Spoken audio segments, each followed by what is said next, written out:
পিরিয়ডের পর অর্থাৎ শরীর খারাপ থেকে ভালো হওয়ার পর স্বামী সহবাস কবে থেকে করতে হয়? অর্থাৎ ফরজ গোসলের পর নামাজ শুরু করার পরে কি এটা করতে হবে? আমার ভাবি তার আপন বোনের মেয়ের সাথে আমার বিয়ে দিতে চান, কিন্তু আমার ভাই এবং বাবা রাজি হচ্ছেন না। ওনারা বলছেন এটা হারাম। উত্তর দিলে উপকৃত হব। চ্যাটজিপিটির মাধ্যমে ইসলামের বিভিন্ন বিষয় জানতে চাই, সেখানে যেসব উত্তর দেওয়া হয় তার উপর নির্ভর করা যাবে কিনা। প্রাথমিক বৃত্তি পরীক্ষা থেকে ইসলামী শিক্ষা বাদ দেওয়া হয়েছে, এটা সঙ্গত মনে করেন কিনা? এটা সঙ্গত। হাঁটু এবং কোমরের সমস্যা থাকলে চেয়ারে বসে নামাজ পড়া যাবে কিনা। দেখেছেন, আমার ছেলে হওয়ার সময় আমার খুব কষ্ট হয়। ডাক্তার সিজার করার সিদ্ধান্ত নেন। আমি আল্লাহর সঙ্গে ওয়াদা করেছিলাম নরমালি হলে এতিমখানা একটি খাসি দান করব। জঙ্গিবাদ নিয়ে আবারও মেইনস্ট্রিম ও সোশ্যাল মিডিয়া আলোচনা হচ্ছে। অনেকে বিষয়টাকে সন্দেহের চোখে দেখছেন। এ বিষয়ে আপনার দৃষ্টিভঙ্গি কি? চলুন আর বিলম্ব না করে আপনাদের ইতিমধ্যে যে সমস্ত প্রশ্নগুলো আমরা পেয়ে গেছি সে সমস্ত প্রশ্ন উত্তর দেওয়ার পালায় প্রবেশ করি। এরপর শরীফুল ইসলাম আপনি লিখেছেন, আমার ভাবি তার আপন বোনের মেয়ের সাথে আমার বিয়ে দিতে চান, কিন্তু আমার ভাই এবং বাবা রাজি হচ্ছেন না। ওনারা বলছেন এটা হারাম। উত্তর দিলে উপকৃত হব। ভাই শরীফুল ইসলাম, এটা তারা ভুল বলছেন। আপনার ভাবির বোন কিংবা আপনার ভাবির বোনের মেয়ে আপনার জন্য মাহরাম নন। বিধায় তার সাথে আপনার পর্দা যেমন করতে হবে, একইভাবে তাকে আপনি বিয়ে করতে পারবেন। সেক্ষেত্রে আপনার ভাই হয়তো আপনার খালু শ্বশুর হয়ে যাবেন সম্পর্কে, তাতে কোনো অসুবিধা নেই। অতএব আপনার ভাবির বোনের মেয়েকে আপনি বিবাহ করাতে সেরাই কোনো বাধা নেই। আপনার বাবা বা ভাই বা পরিবারের লোকজন যারা এটাতে বাধা দিচ্ছেন তাদেরকে দক্ষ কোনো আলেমের কাছে নিয়ে যান এবং তাদের সংশয়কে দূর করবার চেষ্টা করেন। নাসরিন বিনতে সাহাব আপনি লিখেছেন, চ্যাটজিপিটির মাধ্যমে ইসলামের বিভিন্ন বিষয় জানতে চাই, সেখানে যেসব উত্তর দেওয়া হয় তার উপর নির্ভর করা যাবে কিনা। প্রথম কথা হলো যে চ্যাটজিপিটি অনলাইনে যা পায় সেখান থেকে কালেকশন করে দেয়। তো অনলাইনে যা কিছু আছে তার সব কিছু তো সঠিক নয়। অতএব চ্যাটজিপিটি বা এআই এই সমস্ত টুলগুলো ব্যবহার করে আপনি শরীয়ী প্রশ্ন, বিশেষ করে হালাল হারাম, ইমান আকিদা, এই জাতীয় গুরুত্বপূর্ণ বিষয়গুলোকে আপনি সেখান থেকে জেনে আমল করার চেষ্টা করবেন না। এটা ভুল হবে। কারণ হলো সেখান থেকে সঠিক জিনিসটা যেমন পেতে পারেন, ভুলটাও পেতে পারেন। তাছাড়া এই জাতীয় অ্যাপগুলো যে আমাদের সবসময় সঠিক উত্তর দেয় তা কিন্তু না। আমি যেটা বলছিলাম যে অনলাইনে যা কিছু আছে সেখান থেকে তারা কালেক্ট করে আমাদেরকে তথ্য দেয়। সো আপনি তাদের কাছ থেকে যদি তথ্য নেন এবং এটার উপর নির্ভর করেন, তাহলে সেক্ষেত্রে আপনি ভুল সিদ্ধান্তে উপনীত হতে পারেন। এজন্য যদি সেখান থেকে কোনো কিছু পান, সেটা যদি ক্রস চেক করে আপনি সঠিক বেঠিক যাচাই করে নিতে পারেন, তাহলে সেটা ঠিক আছে।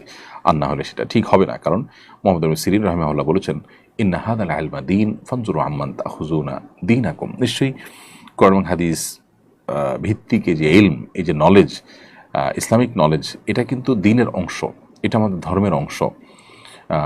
অতএব এই দ্বীন বা আমাদের ধর্ম আমরা কোত্থেকে গ্রহণ করছি সেটা ইম্পর্টেন্ট। সো আপনি যাত্রার থেকে সেটা গ্রহণ করতে পারেন না, যেখানে ভুলের সম্ভাবনা থাকবে, সঠিক ভুল যে কোনোটা হতে পারে, এরকম জায়গা থেকে গ্রহণ করা সঠিক হবে না। সেই জায়গা থেকে চ্যাটজিপিটি বা এআই এগুলো থেকে কোনো মাসআলা আপনি জানতে পারেন না। হ্যাঁ, তারা আপনাকে তথ্য দিল, একটা হাদিস, দলিল, প্রমাণ, ওলামাদের ফতোয়া, এগুলো রেফারেন্স দিল, সেটাকে আপনি চেক করলেন যে হ্যাঁ সঠিক দিয়েছে কিনা। প্রয়োজনে তারা তো অনেক সময় ওয়েবসাইটে লিঙ্ক দেয়, সেই লিঙ্কে গিয়ে আপনি চেক করলেন, দেখলেন, এরপর ভিত্তি করে আপনি আমল করতে পারেন। অর্থাৎ সরাসরি তারা হালাল বা হারাম বলে দিল আর সেটার উপর আপনি আমল করলেন, এমনটি করা উচিত হবে না। প্রাথমিক বৃত্তি পরীক্ষা থেকে ইসলামী শিক্ষা বাদ দেওয়া হয়েছে, এটা সঙ্গত মনে করেন কিনা? এটা সঙ্গত মনে করার কোনো কারণ থাকতে পারে? এত কিছু থাকতে আমরা ইসলামী শিক্ষা বা ধর্মীয় শিক্ষা কেন বাদ দিব? দেখুন, একটা সময় প্রাথমিক বৃত্তি পরীক্ষাতে এই জিনিসগুলো ছিল, এখন সেগুলোকে বাদ দেওয়া হয়েছে। খুবই দুর্ভাগ্যজনক। আমি যে জিনিসটি বারবার করে বলছি, এনজিও বেসড এই যে গভর্নমেন্ট আমাদেরকে নানাভাবে বিপদগামী করছে। তাদের অনেক ভালো কাজ থাকলেও তারা চরম বিতর্কিত বহু কাজ অনবরত করে চলেছে। এবং এর মধ্যে ইসলাম বিদ্বেষী যে অংশটা আছে, তারা এই চান্সে ইসলাম বিদ্বেষের যত দিক হতে পারে তার সবগুলোকে তারা রাষ্ট্রযন্ত্র ব্যবহার করে স্টাবলিশ করার চেষ্টা করে যাচ্ছে। বিশেষ করে শেষ মুহূর্তে তাদের এই প্রচেষ্টাটা ভয়ঙ্কর রূপে বেড়েছে। বিধায় এগুলোর বিরুদ্ধে আমাদের কথা বলা উচিত এবং আমাদের সচেতন হওয়া উচিত। এমনিতে আমাদের সমাজে তরুণরা, কিশোররা বকে যাচ্ছে, নানাভাবে নৈতিক অধঃপতন চরমে পৌঁছেছে। এরকম একটা পরিস্থিতি এসে যেখানে ধর্মীয় শিক্ষাকে বাধ্যতামূলক করা দরকার, নৈতিক শিক্ষাকে আরও গুরুত্ব দেওয়া দরকার, সেখানে এটাকে বাদ দেওয়া, এটা খুবই অনাকাঙ্ক্ষিত এবং আনএক্সপেক্টেড একটি কাজ। এ কাজ যারাই করছেন, যারা এর সাথে জড়িত আছেন, তারা অন্যায় করছেন এবং আমি মনে করি যে তাদের এই অন্যায় থেকে বিরত থাকা উচিত। সাইম ইসলাম আপনি লিখেছেন, হাঁটু এবং কোমরের সমস্যা থাকলে চেয়ারে বসে নামাজ পড়া যাবে কি না? ভাই সাইম ইসলাম, হাঁটু এবং কোমরে যদি এত বেশি অসুবিধা থাকে, এত বেশি অসুস্থ থাকে এবং ব্যথা থাকে যে আপনি রুকু সেজদার জন্য যে মুভমেন্ট সেটা করতে পারেন না, কোনোভাবে অসহনীয় কষ্ট হয়, অসুস্থ হয়, তাহলে সেক্ষেত্রে আপনি চেয়ারে বসে নামাজ আদায় করতে পারবেন। আর যদি সমতলে বসে বসে সালাত আদায় করার সুযোগ থাকে তাহলে সেটা আপনি করবেন। সেটা যদি না হয় তাহলে চেয়ারে বসে নামাজ আদায় করতে পারেন, কিন্তু যে অপারগ হলে তখন শুধুমাত্র একটু অস্বস্তি লাগছে বা একটু কষ্ট হচ্ছে এটার উপর ভিত্তি করে আপনি চেয়ারে বসে নামাজ পড়া শুরু করলে সেটি সঠিক হবে না। এরপর লাইলা হক লিজা আপনি লিখেছেন, আমার ছেলে হওয়ার সময় আমার খুব কষ্ট হয়, ডাক্তার সিজার করার সিদ্ধান্ত নেন। আমি আল্লাহর সঙ্গে ওয়াদা করেছিলাম নরমালি হলে এতিমখানায় একটি খাসি দান করব। আমার ছেলের বয়স 7 বছর, এখন সম্পন্ন করতে পারিনি। এই ওয়াদা করা কি আমার সঠিক হয়েছে? এখন সম্পন্ন করতে না পারায় কি গুনাহ হবে? এ কারণে আমার ছেলের কি কোনো ক্ষতি হবে? আল্লাহর সঙ্গে আপনি যদি ওয়াদা করে থাকেন যেটা হলে আমি এটা করব, তাহলে আপনার এই ওয়াদা পূরণ করা উচিত, এটা আপনার কর্তব্য। আর এটা না করলে আপনি গুনাহগার হবেন। দেরি হয়েছে তারপরও যদি আপনি করে ফেলেন তাহলে একটি আদায় হয়ে যাবে এবং ইনশাআল্লাহ বিইذনিল্লাহ আপনি দায় থেকে মুক্ত হয়ে যাবেন। কিন্তু এর ফলশ্রুতিতে আপনার সন্তানের ক্ষতি হবে কিনা সেটা অবশ্য এর সাথে প্রাসঙ্গিক বিষয় নয়, কারণ সন্তান তো এখানে কোনো অন্যায় করেনি, অতএব তার এখানে লাভ ক্ষতির বিষয় নেই। ক্ষতি যা হওয়ার আপনার হবে, আপনি গুনাহগার হবেন এবং আল্লাহর সঙ্গে কৃত ওয়াদা এটা পূরণ করা উচিত। আপনার যতটুকু আপনি ওয়াদা করেছেন ততটুকু আপনার সাধ্যের মধ্যে থেকে, সো আপনি আগে করতে না পারলে এখন এটিকে পূরণ করবার চেষ্টা করবেন।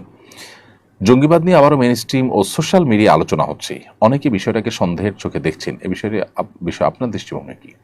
প্রথম কথা হলো যে পশ্চিমা সাম্রাজ্যবাদীদের অনেক বড় একটা অস্ত্র হলো মুসলমানদেরকে জঙ্গিবাদের তকমা দেওয়া, ট্যাগ দেওয়া।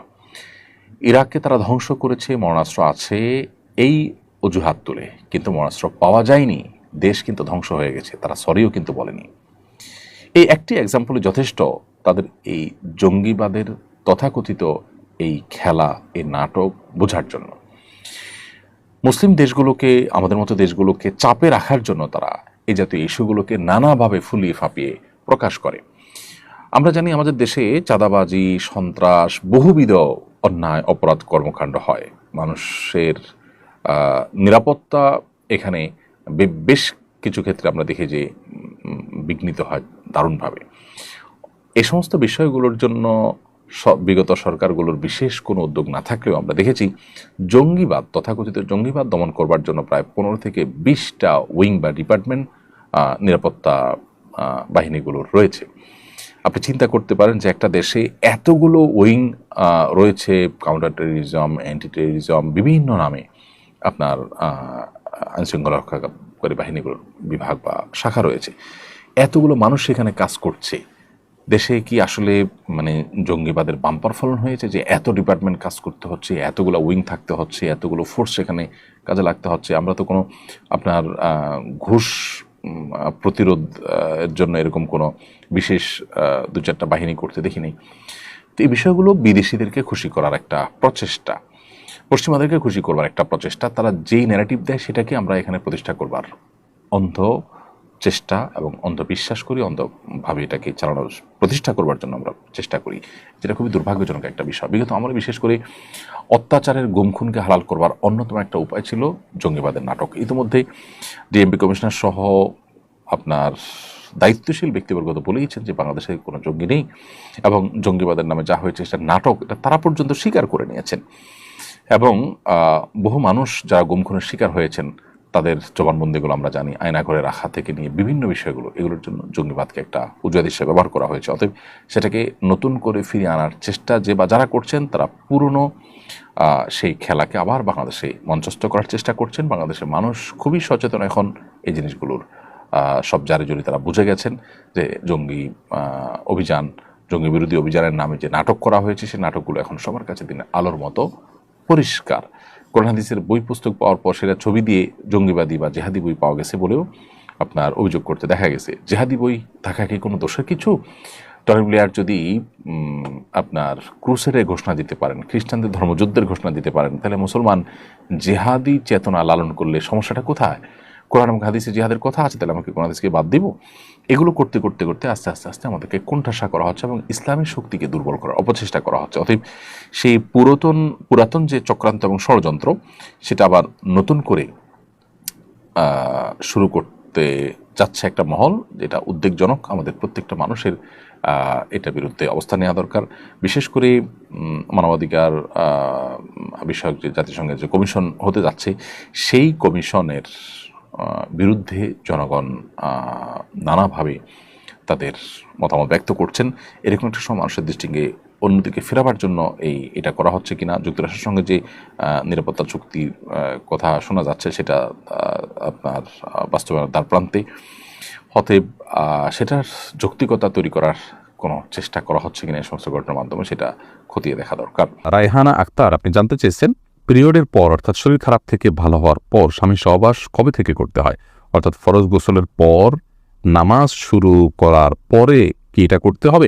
না, নামাজ শুরু করার পর করতে হবে এমন কোনো কথা নেই। গোসল হয়ে গেছে, ফরজ গোসল হয়ে গেছে, তাহলে আপনি পবিত্র হয়ে গেছেন, এখন স্বামী সহবাস আপনি করতে পারবেন।